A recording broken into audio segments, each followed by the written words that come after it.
প্রত্যেকটা মানুষের আচরণ ভালো করা উচিত, কারণ গাম্ভীর্য, আত্মঅহংকার, স্বার্থপর মানুষ যতই সৎ আর ভালো হোক না কেন কখনোই কারো খুব কাছের প্রিয় ব্যক্তি হয়ে উঠতে পারে না।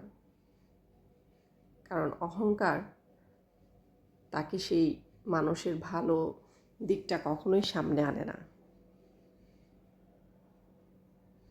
হ্যালো এভরিওয়ান, আসসালামু আলাইকুম। সবার সুস্থতা কামনা করে আবারও ওয়েলকাম জানাচ্ছি সাথীস কিচেন অ্যান্ড ব্লগে। কী অবস্থা সবার? আই হোপ সবাই অনেক ভালো আছেন। দেশ এবং দেশের বাইরে যে যেখান থেকে আজকে আমার এই ব্লগটি দেখছেন সবাইকে জানাই অসংখ্য ধন্যবাদ। ভিডিও শুরুতে সবাইকে আবার একটু মনে করিয়ে দিচ্ছি, যদি আজকের ব্লগটি আমার এতটুকু ভালো লেগে থাকে তাহলে প্লিজ ব্লগটি দেখা শেষে একটা লাইক দিয়ে দিবেন।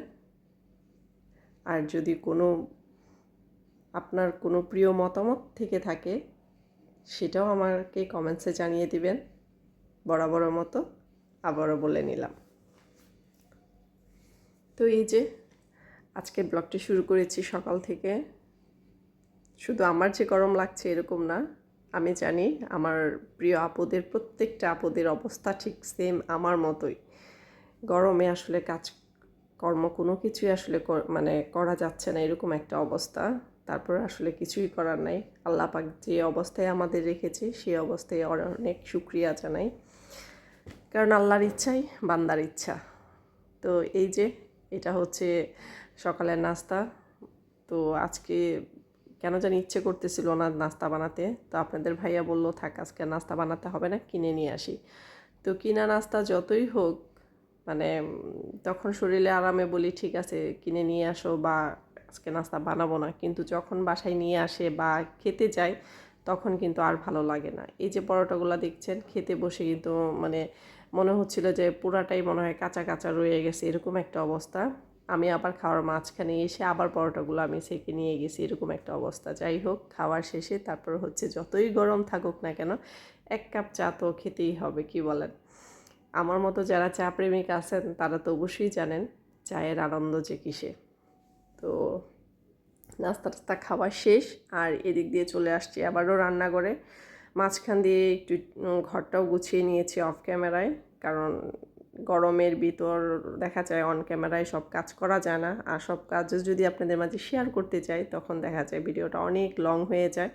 আর এত লং ভিডিও আমার আপুদের ধৈর্য নাই বসে বসে দেখার, সেটা আমি খুব ভালোই জানি। আর যাই হোক, আপনাদের সাথে বকবক করতে করতে এদিক দিয়ে আমি 2 পিস তেলাপিয়া মাছও ভেজে নিচ্ছি। আসলে কোনো খাবারই কিন্তু খুব যে তৃপ্তি সহকারে খাওয়া যাচ্ছে এই গরমে এরকম কিন্তু না। এই যে মাঝখানে আপনাদের দেখিয়ে দিলাম যে আমি কিন্তু অফ ক্যামেরায় কিছুটা কাজ করেছি, সেটার নমুনা। তো শুধু ড্রয়িং রুমটাই দেখিয়ে দিলাম। আর এই তো আবারও চলে আসলাম রান্নাঘরে। তো এখান দিয়ে 2 পিস মাছ বোনা করলাম 2 মেয়ের জন্য, যদি ওরা খায় আর কি, এরকম একটা অবস্থা। যদি না খায় তাহলে নাই। আর এদিক দিয়ে হচ্ছে আমের ডাল বসিয়ে দিলাম। আর এই যে এখানে চিচিঙ্গা ভাজি করতেছি।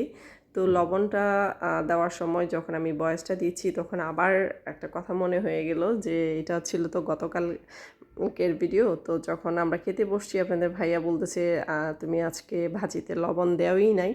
তো আমি বললাম না, আমি তো লবণ দিয়েছি, তোমার যদি বিশ্বাস না হয় আমি কিন্তু এটা ভিডিও করে রেখেছি, তুমি কিন্তু চাইলে সেটা দেখতে পারো, হয়তোবা লবণটা একটু কম হয়েছে। তো ভিডিও করার মুদ্রার যেরকম এপিঠ ওপিঠ 2 পিঠেই আছে, ভিডিও করার সুবিধা অসুবিধাও কিন্তু আছে। তো আজকে যদি আমি ভিডিওতে এই প্রমাণটা না থাকতো তাহলে হয়তোবা আপনাদের ভাইয়াকে আমি বলতে পারতাম না, কি বলেন? তো যাই হোক, এদিক দিয়ে হচ্ছে প্রেশার কুকারে ডালটাও হয়ে গেছে।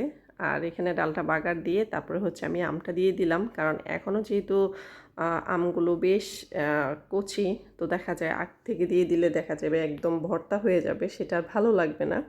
তো এই জন্য ডালটা হওয়ার পরে আমি আমটা দিয়েছি। এখন একটা বলক আসলে আমি ডালটা উঠিয়ে ফেলবো, তখন দেখা যাবে যে আমটা আর যে গরম থাকবে সেই গরমে একদম পারফেক্টলি হয়ে যাবে, যার কারণে আমি আগ থেকে আর দিলাম না। তো এদিক দিয়ে ডালটাও হয়ে গেছে। আর এখন হচ্ছে একটু পাট শাক ভাজি করব। তো আজকে এইগুলাই রান্না করতেছি, কারণ এই যে বললাম গরমে আসলে কোনো খাবারই তেমন একটা রুচিতে উঠতেছে না, এরকম একটা অবস্থা। পেটে কিন্তু খিদা আছে মাশাল্লাহ, কিন্তু ওই যে খেতে পারতেছি না, এতটাই গরম অবস্থা। তাও ভাগ্য ভালো যে স্কুলটা এখনও বন্ধ আছে। তো এখন ভাবতেছি যে আসলে রোজাগুলা কিভাবে রাখবো, হয়তো বা রাখলে আল্লাহ পাক সেটাতেও রহমত করবে, কিন্তু তারপর আসলে সাহস করে উঠতে পারতেছি না। আমার কোন কোন আপুরা 6 রোজা করে ফেলেছেন, ওই সব আপুরা যদি দেখে থাকেন তাহলে অবশ্যই কমেন্টস করবেন, ভালো লাগবে। আমি এখনও সাহস করতে পারতেছি না, কিন্তু এদিক দিয়ে সময়ও কিন্তু চলে যাচ্ছে। জানি না কবে থেকে শুরু করতে পারবো, তবে আজ না কাল, কাল না পরশু এরকম করতেছি। আপনাদের ভাইয়াও বলতেছে ঠিক আছে আর 2টা দিন যাক, দেখো আবহাওয়াটা নিয়ে একটু চেঞ্জ হয়, তারপর থেকে রোজাটা রাখো। কিন্তু আমি তো বুঝতেছি যে আসলে এখন রোজাটা রাখলে মেয়েদের স্কুল বন্ধ ছিল, আমার ছোটাছুটিটা কম হতো, এদিক দিয়ে রোজাটাও রাখা হয়ে যেত। যাই হোক, একটা অলসতা কাজ করতেছে, বোঝাই যাচ্ছে। তো এখানে হচ্ছে পাট শাকটাও ভাজি করে নিচ্ছি। তো এখানে খুব বেশি করে আমি রসুন আর পেঁয়াজ কুচি দিয়েছি, সাথে কাঁচামরিচ কুচি, আর শুকনো মরিচটা আমি ভাতের সাথে খাবো। আর এইখানে যখন হয়ে গেছে আমি সেই পর্যায়ে একটু ঘি দিয়ে দিলাম। তো ঘিটা দিলে যেটা হয় খাওয়ার টেস্টটা কিন্তু খুব বেড়ে যায়, ভালো লাগে। তো আর এই যে এদিক দিয়ে হচ্ছে আপনাদের ভাইয়া আজকে অফিসের কিছু